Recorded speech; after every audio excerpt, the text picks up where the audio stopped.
Antai, buat apa tu? Okay. So sekarang kau mari tengok kat belakang saya ni Camp Tekuman Kota. Saya nak tanya semua yang tengok video ni, siapa yang pernah camping kat Camp Tekuman Kota ni? Saya rasa saya punya pengalaman lah saya camping dekat Camp Tekuman Kota ni masa Jambori Pahang 2018. Masa tu saya sekolah menengah lagi.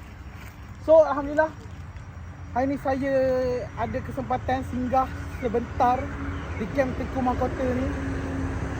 Saya berharap insyaAllah lepas ni kita akan dapat kembali memori. Mungkin kita semua akan dapat berjambori lagi bersama-sama di Camp Tekuman Kota ni korang. So mana yang pernah camping kat sini, komen kat bawah. Komen kat bawah, jangan lupa komen kat bawah yang pernah camping kat sini. Kau cerita sikit apa pengalaman korang, pengalaman manis, pengalaman pahit korang dekat Camp Tekuman Kota ni. So salam pengakap semua.